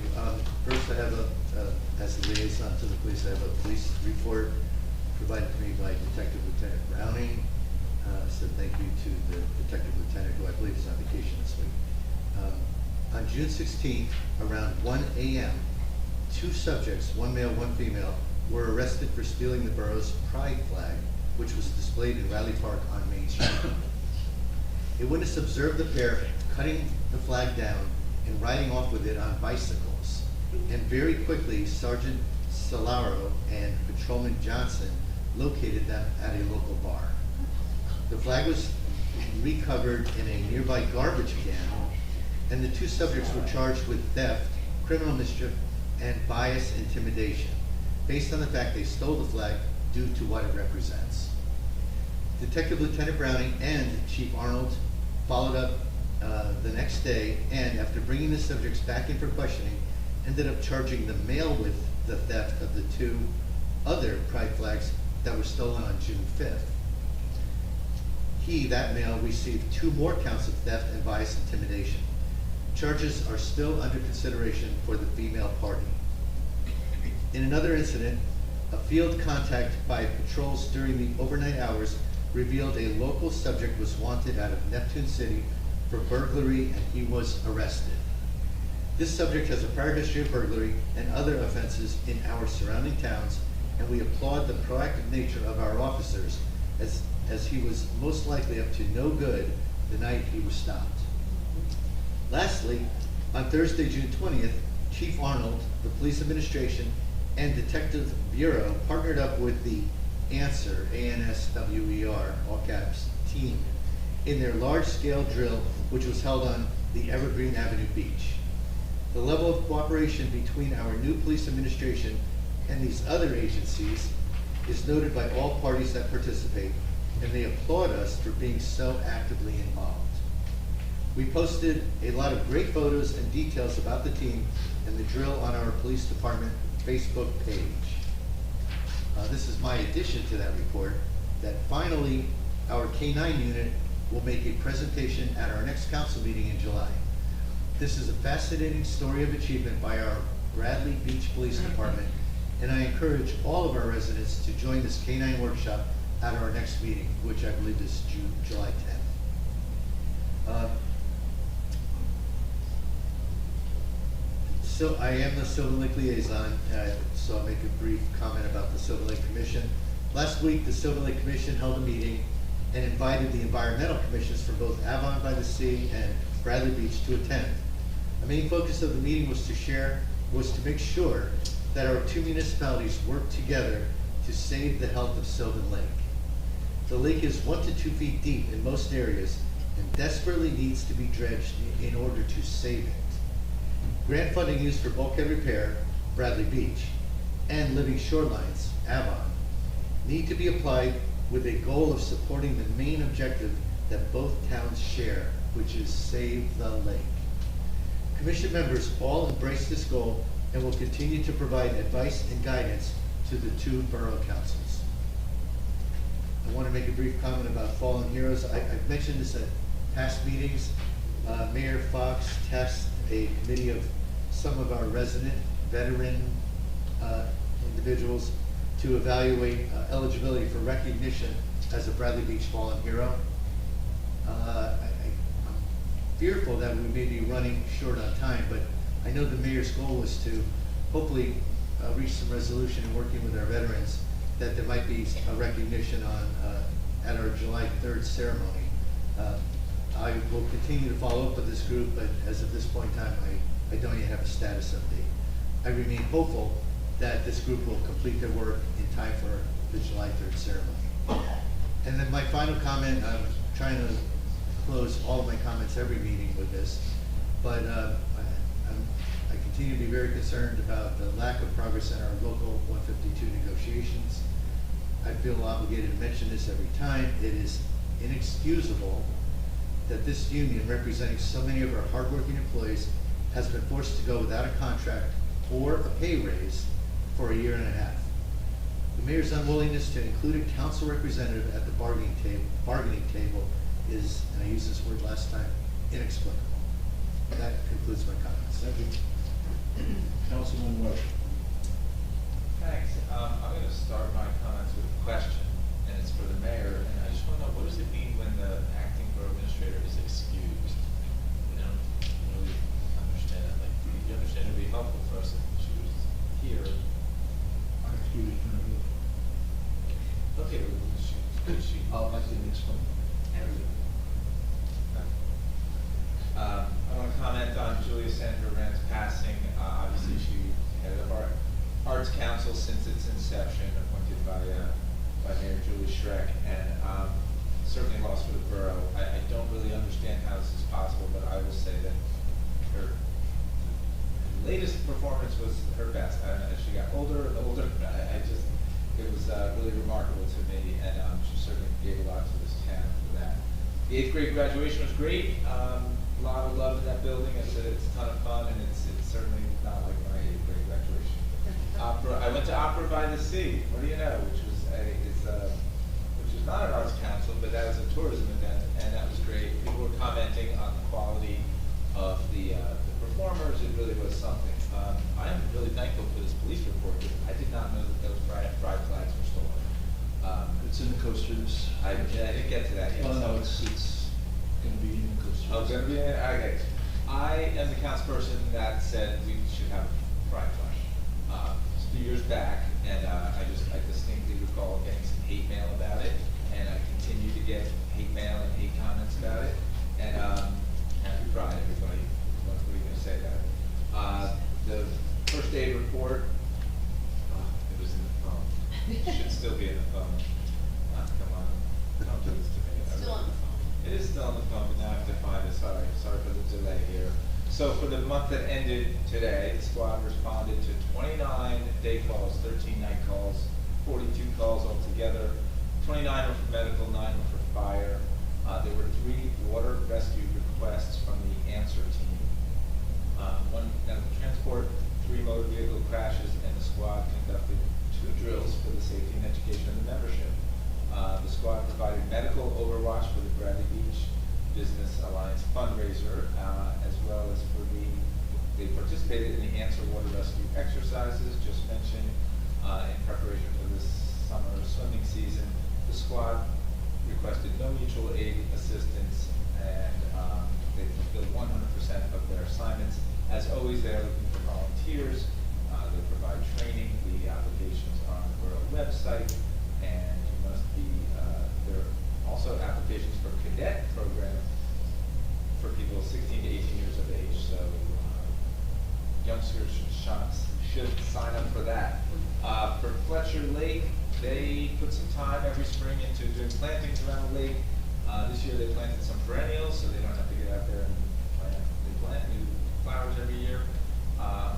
They want to enter into an agreement with the geese control folks, the ones that are doing geese control on Sylvan Lake. It's working so well there, and a couple other lakes, that now all of the geese are at Fletcher Lake. So they're eager to do that.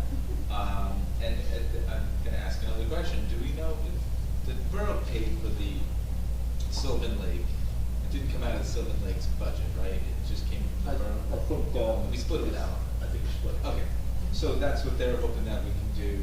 Neptune already said that they'll split it with us, so hopefully we get that going before the geese fly south. Oh, no, they don't fly south, that's the problem. Fletcher Lake Commission has also asked about enforcement of electric vehicles on the footbridge. Now we have a sign, we have the ordinance, now we have the sign, and they're hoping that that will get well enforced. So officers, be on the lookout for that. Thank you. It is hot. It has been hot. It hasn't rained. Just as community announcement, New Jersey American Water, they asked for voluntary water restrictions. You know, it's on you. This is not, they're not saying it's mandatory, but I think it entails common sense things like don't water your lawn in the middle of the day when it's super hot. And don't water it when it's really windy like it was the other day. Just use some sense and conserve water. If you have one of those new trees from the Shade Tree Commission, keep that bag full. That is not a place to cut back on water. That new tree needs some water. Speaking of utilities, there's another meeting of the towns that were interested in energy aggregation. Remember energy aggregation? I talked about it years ago.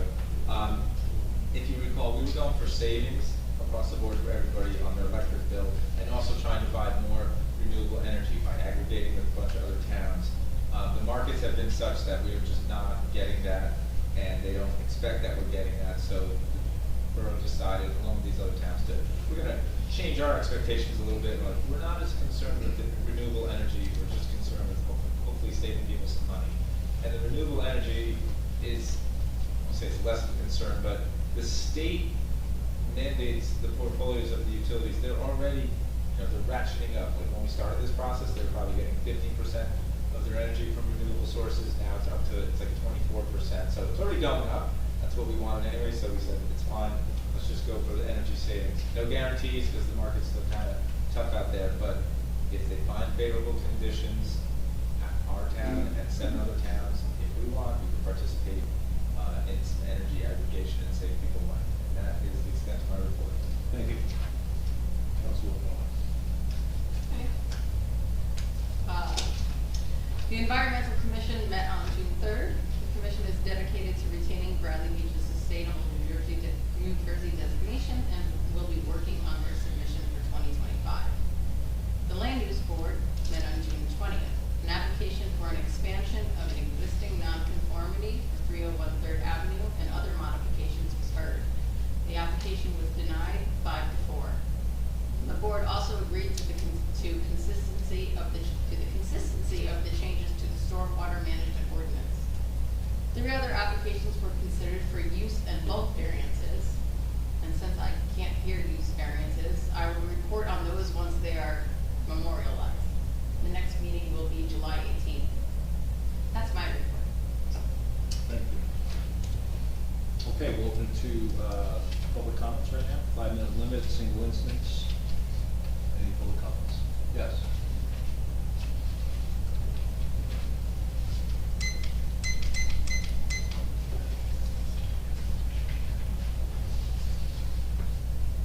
Hi, Brigitte McGuire, 16 Brindley Ave.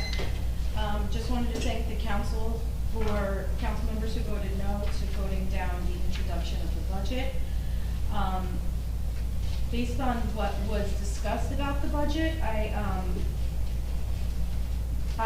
vividly remember Mr. Gard standing up here and stating that $600,000 was not being replenished for 2023 into the surplus. I'll tell you why I vividly remember that, because I remember not trusting it. Just like we were told for 2022, 300,000 wasn't going to be replenished, and it ended up being $1 million when the audit came out. So I don't even trust the percentage increase of what our taxes are supposed to be raised, and I don't even trust that the 600,000 is to be factored into that. Because what we're told, we have a track record now since Larry Fox has been in office, that what we're told about our money is not the truth. We get updates about tourism, about land use, about the police, about the school. We don't get anything about our money.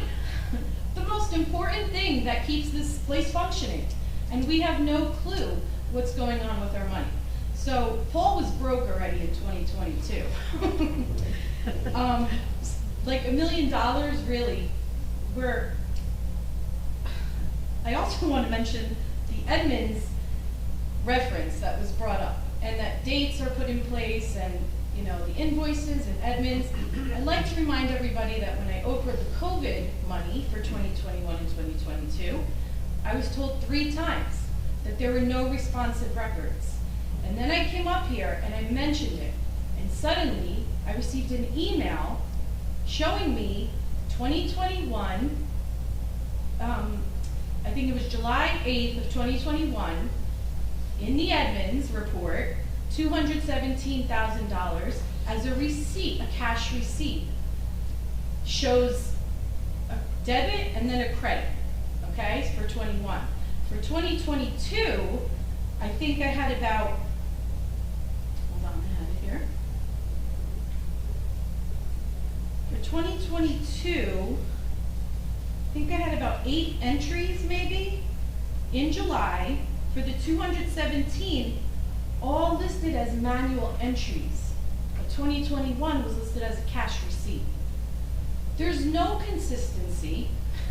The Edmunds report for the 2022 $217,000 totals at the bottom showing $800-something thousand because of all the manual entries that were listed. It makes no sense whatsoever, and it certainly doesn't even look like the 2021 part of the COVID money. So it's 2 very inconsistent year-to-year reports in the Edmunds system. So once again, there's no trust in anything we receive about our money.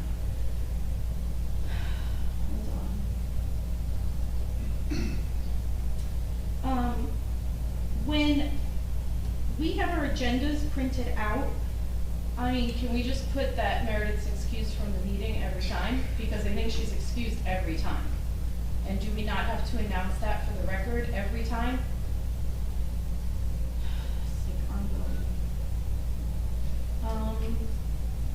I think that's it. Thanks. Thank you. Yes.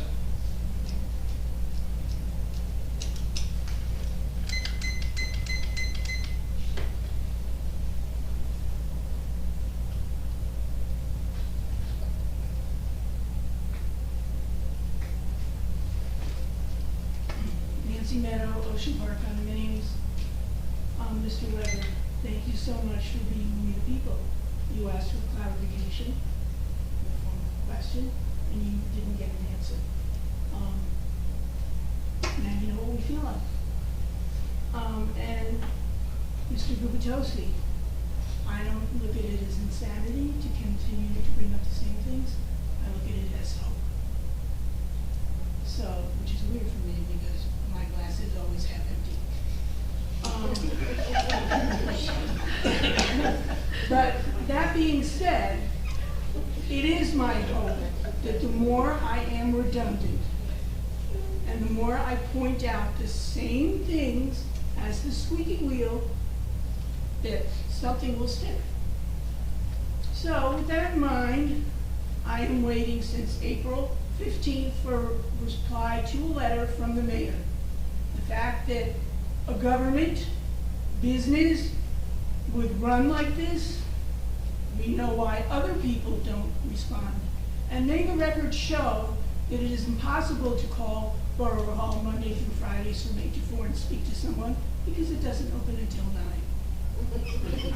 It's really not funny. I mean, this is what we're dealing with here. In addition, I've been waiting for answers from the labor attorney since winter. So I'm gonna have to open again, and I guess it'll get all sent again, and we'll piss away more money, and I do mean that I did specifically choose that word. You have the power, 4 of you, to legislate, to make ordinances that might introduce paid employees that are sitting here tonight, that might require advice and consent of council for committee members, department members, commission members, to have those meetings on Zoom available to the public, to have their minutes available to the public. In other words, standards, where we can know what to expect instead of free-for-all at Bradley Beach, which then would bring me to the beach. Where we know everyone says that we can do that on Bradley Beach, they don't do anything about it. So let's start with this one. Bring your child to work day is the fourth Thursday in April. It's not every weekend day. Where children that appear to me from looking under 10 years old are riding with a lifeguard in the Kabuta. What a liability for the borough. What a liability for 2 little children. This is what happens when you hire people who are not experienced in management. I mentioned last meeting about the separation of church and state, which is very important to me. I respected your vote. I was disappointed. But now that I'm out and not working, I'm seeing a religious organization at the gazebo every single day. And yet, they weren't there when Palone was there. Who, may I say, many people said how lovely our beaches were when he was having his little presentation. They ignored the fact that Public Works was there. 3 men pulled off of doing important work to help him. They ignored the fact that the green shirts were on their hands and knees picking up garbage from the beach. That is why we are pristine, because of our employees. But they don't have a contract, and of course that didn't come up. It's a good thing we finally put the days that we're taking beach badges on the website. But I guess the person who changed it only did what they were told to do, because it says that our discount badges are sold from December 2023 through something 2022. Again, these are standards that you accept, that we pay for, and I just don't get it. We need a different website. We need employees that do their work. Last week when I mentioned security, you're all concerned with cybersecurity. I'm concerned with my physical security. So I walked around the borough. Don't throw or show a fob in my face. I don't even use them. I counted 30 locks that don't use fobs. Again, every single lock, every combination, every fob, all of that needs to be changed because we've had tremendous change in personnel. Okay. Thank you. Yes.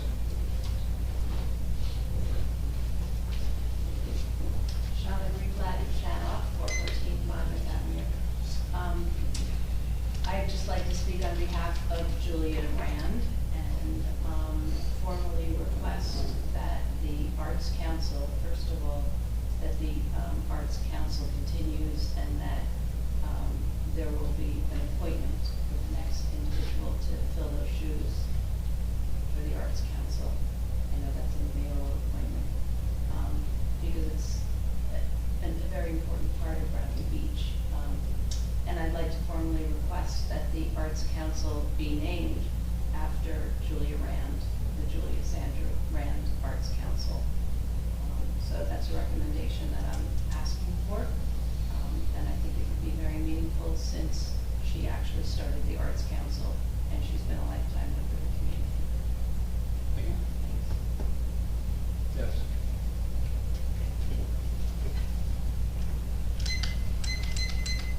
Good evening, Linda Duffy, 312 Gurney Avenue. First, thank you for voting down the budget introduction. I just have some comments about ordinances. I would like to see 2 ordinances created. One would be for construction, and it would be that when you're doing demolition that involves large amounts of dust and smoke, the area, not smoke necessarily, but dirt flying through the air, that like other construction companies, they wet down the soil so the environment and people living around it aren't affected. And the other one I'd like to say is, when I was just recently out in Texas, they do have bags, but you don't see bags everywhere, which I found we have created no problem. We don't have bags everywhere anymore. But all their eateries have takeout that's in disposable containers that are paper, and I would, or bamboo utensils. I would love to see our eateries here also provide that for people that take out, so we don't have unnecessary plastics in our landfill. And I don't understand, this is a complaint actually, why the Hula Grill now has tables against the railings. They were not there last year or ever before. They had them next to the Hula Grill themselves. Personally, for me, it's like a few extra steps to park my bicycle, but a lot of people park their bicycles along the fence, and now it's gonna be more of an eyesore of all those bicycles along the fence. And the other thing is that they don't pick up their garbage in the evening sometimes, and I find a lot of things on the ground. They should be releasing the area before they close. And the other thing is, it's curious, I did ask about the menu at the other truck that's on the north end about just ice cream, so it's just ice cream now. So they don't have any other food besides ice cream. It would have been better if we had gotten a truck that provided lunch-type menus for people instead of just ice cream. It's nice to have ice cream, I agree, but then it forces the north end to bring their own or order out all the time. They provide some other food. No, they don't. Just ice cream. No, they don't. I'm sorry, I met with the owner on Friday, and they're now providing some. Well, that's salads. news to us. And the other request I have is, Councilman President DeNoble, you have that plan of the lots. Could that be possibly posted on our website so we can review it ourselves, instead of just not knowing exactly how it looks? That's a good question. Yeah, just like we had the plans for. Is it accessible right now anywhere? No. Subdivision? What about the big packet? That's not. No, it's not on the website. the Okay. packet. And where are all these geese gonna go? To the beach. They're gonna be hanging out on the green area, like they do a lot of times, because they're not on the beach, they're not in the lakes. So, actually, I'm not, like, I don't wanna say kill the geese, but we need to, like, find another solution. I think it's great that we're getting them out of lakes, but then they're gonna go to the beach. And that grass area is filled with geese species, it's kind of disgusting. Right? I don't know what to say about that. It's kind of, people walk on the grass, you know what, and they're barefoot. So, I don't know what the solution would be, but maybe we can investigate that some more. All right, thank you. Thank you. Yes. Thomas Street, Joanne, 612 Avenue. Mayor, it's very disingenuous of you to say there's $5 million in surplus in our utilities. People don't really understand what that is, okay? I didn't say that. Yes, you did. I said between our current fund and our utilities. Yeah, but you're putting them together, they're totally different things. The beach is one utility, the sewer is another utility. We need a large surplus in the sewer so that we can do more work, because we have to put deposits down when we bond, okay? And not only that, but when Miss Humphrey was here, there was money taken from the beach and the sewer under the guise that, oh, we didn't pay these health benefits before, and that money was taken out as a one-time only. And again, those accounts were dwindled. In my mind, they were pilfered, okay? And it's continuing to happen, and it's gonna continue to happen. But 5 million, don't let people think we have 5 million. They're 3 separate accounts, okay? And I'd like to know, I don't know, before you became mayor, when Mayor Engelstad was here, the CFO used to be at every meeting. Joyce Wilkins was here, Gail was here, they could answer financial questions. Not anymore. Are we getting a deal with this guy, $73,000 we're paying, or in that neighborhood? We've seen him one time. Well, I couldn't even tell you what he looks like now. I forgot, it's been so long. But also, I mean, we gotta do this right. This system is not working. My next question is for Mr. Cannon. I'm sorry, I'm gonna ask you a question. You don't have to answer. But our acting business administrator was hired on a 90-day rollover contract. That contract's never been resubmitted. This should be done every 90 days, because Judge English said at the first hearing, well, what happens every 90 days? You have to do it again. I believe the mayor reappoints every 90 days. Well, don't see an appointment memo. So we had an appointment memo and everything, the first, I understand that. I mean, Great, sir. That's a transparency issue, but I have seen at least one of them. I know that appointment is kept up to date. It is. well, I've been at all the meetings, okay, and it hasn't been done in the last 6 months. Point of statement. Thank you, I look forward to that. Thank you very much, Mayor, I like things to be done transparently, let us know what's going on. Thanks. Yes.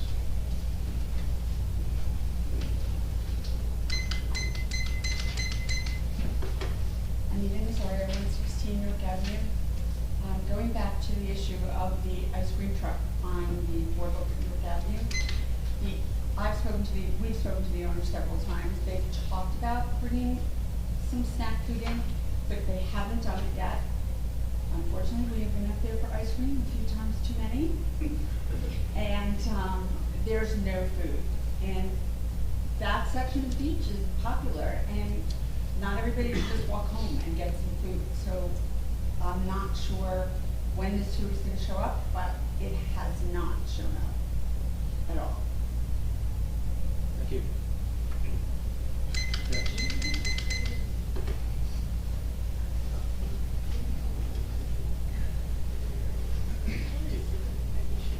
Hi, Peter Sharp, 301 Second Avenue. First of all, thank you for the nice reports about the 8th graders and the student-generated records. Definitely feel-good moments from tonight's meeting. It's nice to hear that. Okay, enough feel-good moments. Let's see, 2 weeks ago I was up here and I was asking if there was any information on the recent legal activities up in Freehold, and specifically the costs for legal representation that we are accumulating, and even more important than that, whether it's the expectation that these costs will be passed to the Bradley Beach taxpayers. We're kind of late in this meeting already, and I haven't heard anything. I was hoping to hear something. I think there's one more number she was trying to get. I answered that question today. So you Okay. should have it within the next day. Okay, and would this be your cost, or would this be the council cost This as well? will be comprehensive. Comprehensive? Okay. All right, then let's be patient then and wait for that number to pop up. But the reason I'm focusing on this is because that, you know, we're awash in financial issues here, and fortunately, better financial minds than mine are trying to work through this and figure it all out. But it just occurs to me that these legal costs are really, they represent a total loss to the taxpayers of Bradley Beach. No goods, no services are being provided for this money that's being expended. And it's just kind of sad to see that, you know, based on the one number that Mayor Fox provided, we could say that there could be as much as $40,000 here, extrapolating from the one data point that we know, that could be just lost. And I think that's a pretty sad state of affairs. Hopefully it'll turn out to be less than that. But I'll just conclude by saying that, you know, this kind of thing going on is not a sign of a healthy government. So, thank you. Thank you. Yes. Yes. I can't, it's always someone in front. Mia Mullen, 302 4th Avenue. I just have a question on the Fletcher Lake Bridge. On the Bradley Beach side, there was a little asphalt ramp put onto it so you could get a bike up on it. And I would never ride a bike if there's people walking on the bridge, but 80% of the time it's not somebody walking over the bridge when I'm riding my bike. On the other side of the bridge, there isn't a little asphalt that's been put in to create a ramp. I'm just wondering who can be contacted, I guess, at Neptune, DPW, like somebody did that on the Bradley side. Was it our DPW or was it just a resident that put that in there? And can get it on the other side? You have to go to the Neptune Township meeting and get it. Okay. I just wondered if anybody knows a counterpart over there.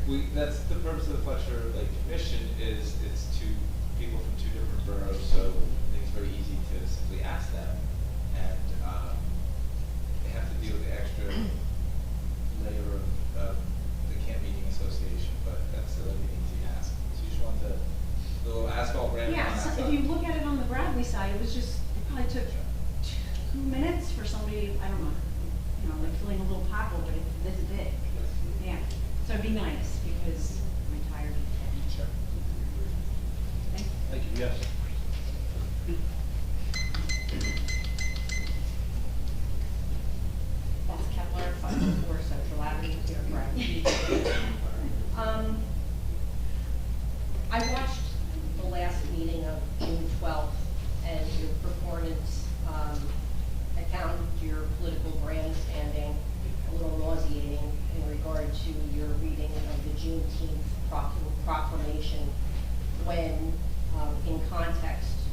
page 8 through 11 of the January 19th, coincidentally, report from the prosecutor's office with regard to the investigation into the previous chief, Guida, specifically the August 1st, 23 incident involving a suspicious person, which was a black man who was stopped and detained in our borough.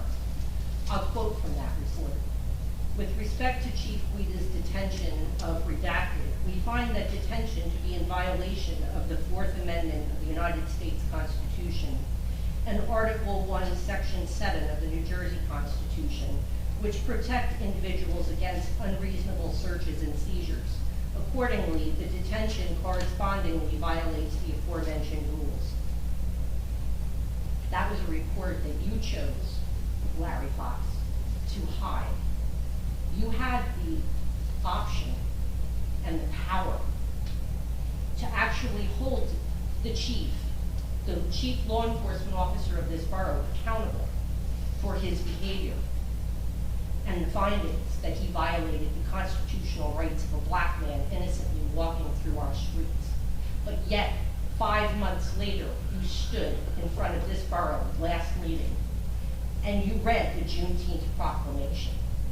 I encourage everybody to go back and watch your performance because it made me throw up a little bit in my mouth. But let's talk about another coincidence. Coincidence is improbable concurrence or near concurrence of seemingly related events or circumstances that have no causal relation. A coincidence is a remarkable concurrence of events or circumstances that have no apparent causal connection with one another. For instance, I find it an interesting coincidence that a resident that spoke last week and this week, in addition to living here in the town, also happened to coincidentally live right across the street from the infamous DUI motor vehicle accident gentleman, Kenneth Winnick, who Leonard Guida was involved with an altercation in a situation that we're all aware of, which was a large part of the investigation into the November 9th incident with Sergeant Major and that whole thing on Main Street. But that is just a coincidence, I'm sure, that that resident just happened to be speaking in favor of you, Larry Fox, and in favor of the ex-chief and how unfairly the council has been treating you and the chief. Just a coincidence. Some other things that I've had on my mind lately are, I'm wondering what the status is of the attorney that this council approved several months ago to investigate the behavior of Mr. Bernstein towards Nicole Browning during the union negotiations. I'm wondering about the borough employees. Did they ever get paid for the overtime due from 2022, the beach employees that Kim Humphrey spoke of, that were supposed to have received overtime pay? Have they just not gotten their pay? I'm just wondering. And what happened to the bill that was set aside for $17.5 thousand a few meetings ago that was for a social media consultant that nobody knew about? And it was separated out from the bills list. I wonder whatever happened with that. And I'm also wondering about what Ms. McGuire was talking about in regard to the American Rescue Plan. We received $407,467.22. But yet we can't seem to account for where that money went, or where it was allocated, and what it was used for. These are things that we need the DCA to come in here and investigate. And while we're talking about coincidences, I really hope that the coincidence, well, I'll save that for the next one. Okay, looks like there's no other questions, so I'll make a motion to close this meeting into executive session. Second. Mrs. Noble? Yes. Mr. Gubatesi? Yes. Ms. Mahoney? Yes. Mr. Weber? Yes. Mayor